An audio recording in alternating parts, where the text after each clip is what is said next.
Baiklah, Assalamualaikum warahmatullahi wabarakatuh. Waalaikumsalam warahmatullahi wabarakatuh. Kami di sini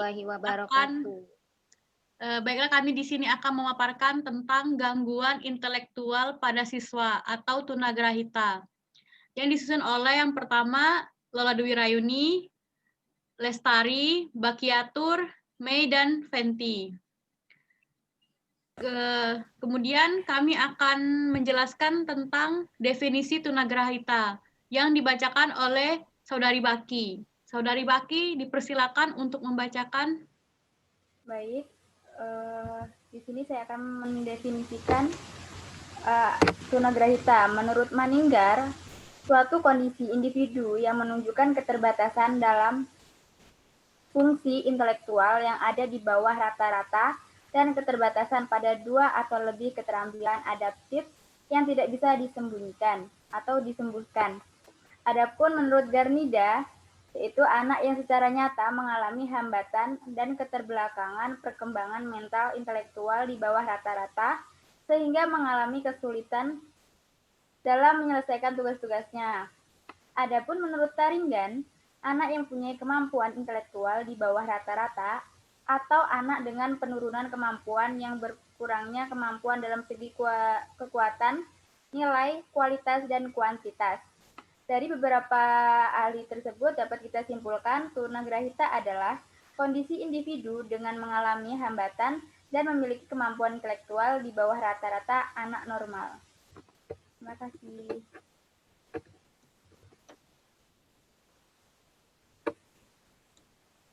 Selanjutnya ada karakteristik anak tunagrahita yang dibacakan oleh Saudari Mei.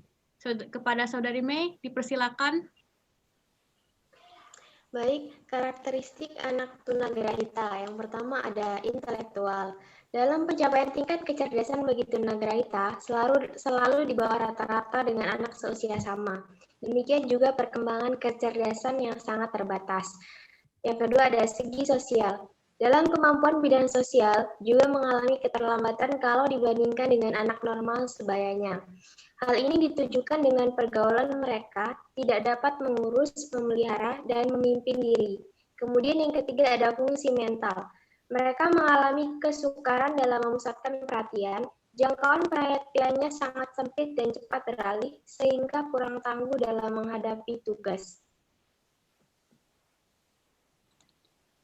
Kemudian ada karakteristik anak tunagrahita yang dibacakan oleh Saudari Lestari. Kepada Saudari Lestari dipersilakan untuk memaparkan materi.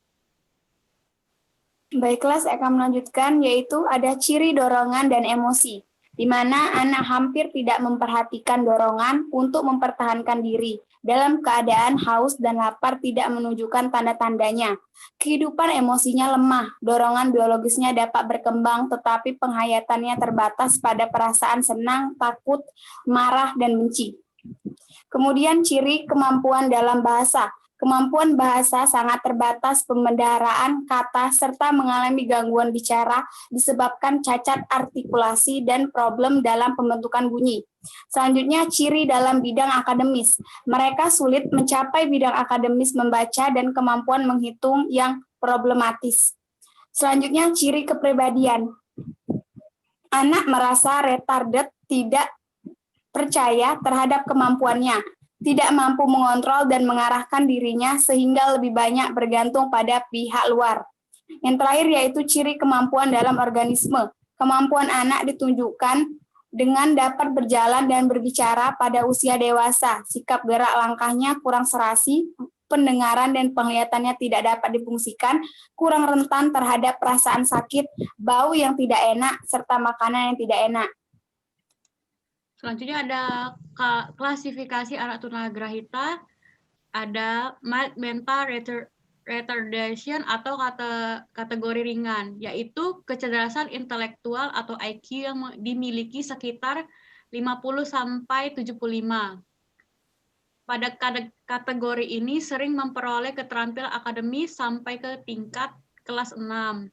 Mereka dapat menjadi cukup mandiri dan dalam beberapa kasus hidup mandiri dengan dukungan masyarakat dan sosial. Yang kedua ada moderate mental retardation atau kategori sedang. Sekitar 10% dari populasi retardasi mental memiliki kecerdasan intelektual atau IQ skor berkisar 35 sampai 55. Mereka dapat melaksanakan pekerjaan dan perawatan diri tugas dengan pengawasan. Mereka biasanya memperoleh keterampilan komunikasi di masa kecil dan dapat hidup dan berfungsi dengan sukses dalam masyarakat atau di rumah kelompok diawasi. Yang ketiga ada several mental retardation atau kategori parah. Sekitar 3-4% dari populasi. Kategori retardasi mental parah memiliki kecerdasan intelektual sekitar skor 20-40. Mereka menguasai keterampilan perawatan diri yang sangat dasar dan beberapa keterampilan komunikasi. Dan yang terakhir ada profound mental retardation atau kategori sangat parah. Hanya 1-2% dari populasi yang memiliki kecerdasan intelektual skor sekitar di bawah 20-25. Mereka dapat mengembangkan keterampilan perawatan diri dan komunikasi dasar yang sesuai untuk dukungan dan pelatihan. Keterbelakangan pada kategori ini disebabkan oleh gangguan neurologis yang menyertainya. Kemudian selanjutnya penyebab anak tunagrahita yang akan dibacakan oleh Saudari Fenty. Kepada Saudari Fenty dipersilakan. Baiklah, penyebab anak tunagrahita. Faktor-faktor internal yang pertama, kondisi prenatal, meliputi perkembangan janin dan tubuh ibu, yaitu keturunan, usia ibu saat hamil, intensitas pemeriksaan kehamilan, dan status terpapar penyakit atau tidak pada ibu hamil. Yang kedua, kondisi natal, meliputi akhir kehamilan atau minggu ke-28 hingga neonatal 4 minggu kehidupan, yaitu pertolongan kelahiran, berat badan bayi lahir, dan bayi terpapar penyakit atau tidak hingga 4 minggu setelah kelahiran. Yang ketiga, yaitu kondisi postnatal, meliputi masa bayi hingga anak-anak usia lebih dari 4 minggu sampai usia sebelum mengalami pubertas atau kurang lebih 10 tahun, seperti program pantau tumbuh kembang bayi atau balita, dan status gizi yang ditinjau dari jenis makanan yang dikonsumsi keluarga. Selanjutnya ada pencegahan tunagrahita yang akan dipaparkan oleh Saudari Baki. Kepada Saudari Baki dipersilakan. Baik, di sini pencegahan tunagrahita. Pertama, penyuluhan generik. Usaha mengkomunikasikan berbagai informasi mengenai masalah genetika. Penyuluhan ini dapat dilakukan melalui media cetak dan elektronik maupun secara langsung melalui posyandu dan klinik. Kemudian, diagnostik prenatal. Usaha memeriksakan kehamilan sehingga dapat diketahui lebih dini dan tidaknya kelainan pada janin. Kemudian, imunisasi dapat dilakukan terhadap ibu hamil maupun anak balita. Dengan imunisasi ini dapat dicegahkan penyakit yang mengganggu perkembangan bayi atau anak tersebut. Kemudian adanya tes darah dilakukan terhadap pasangan yang akan menikah untuk menghindari kemungkinan penurunan benih-benih kelainan. Kemudian melalui program keluarga berencana, pasangan suami istri dapat mengatur kehamilan dan menciptakan keluarga yang sejahtera, baik fisik dan psikis. Kemudian tindakan operasi. Hal ini dibutuhkan bila ada kelahiran dengan risiko tinggi, misalnya kekurangan oksigen, adanya trauma pada masa prenatal. Kemudian sanitasi lingkungan, yaitu mengupayakan terciptanya lingkungan yang baik sehingga tidak menghambat perkembangan bayi atau anak. Kemudian pemeliharaan kesejahteraan, terutama pada ibu hamil yang menyangkut pemeriksaan kesehatan selama hamil, penyediaan gizi dan vitamin, serta menghindari radiasi. Yang terakhir yaitu intervensi dini. dibutuhkan oleh para orang tua agar dapat membantu perkembangan anaknya secara dini. Terima kasih. Selanjutnya ada layanan pendidikan anak tunagrahita yang akan dibacakan oleh Saudari Lestari. Kepada Saudari Lestari dipersilakan. Baiklah, saya akan menjelaskan tentang layanan pendidikan anak tunagrahita. Yang pertama, pendidikan sekolah luar biasa, SLBC dan C1, SLB bagian C.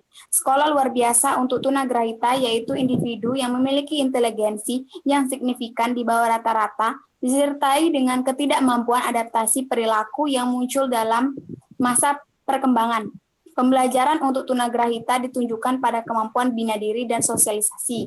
Selanjutnya, pendidikan terpadu program sekolah di rumah program. Ditujukan anak tunagrahita yang tidak mampu mengikuti pendidikan di sekolah, khusus karena keterbatasan, misal sakit. Panti atau gria rehabilitasi panti ini ditujukan bagi anak tunagrahita berat, yang mempunyai kemampuan pada tingkat sangat rendah dan pada umumnya memiliki kelainan ganda seperti penglihatan, pendengaran, atau motorik. Selanjutnya, pendidikan inklusif. Layanan pendidikan inklusi diselenggarakan pada sekolah reguler. Anak tunagrahita belajar bersama-sama dengan anak reguler pada kelas dan guru atau pembimbing yang sama. Yang terakhir yaitu layanan pembelajaran khusus. Layanan pembelajaran khusus bagi anak keterbelakangan mental jika ingin berhasil secara akademis, sosial, dan kejuruan. Terima kasih. Sekian dari hasil paparan kami. Apabila ada kesalahan, kami mohon maaf. Saya akhiri. Wassalamualaikum warahmatullahi wabarakatuh. Waalaikumsalam warahmatullahi wabarakatuh.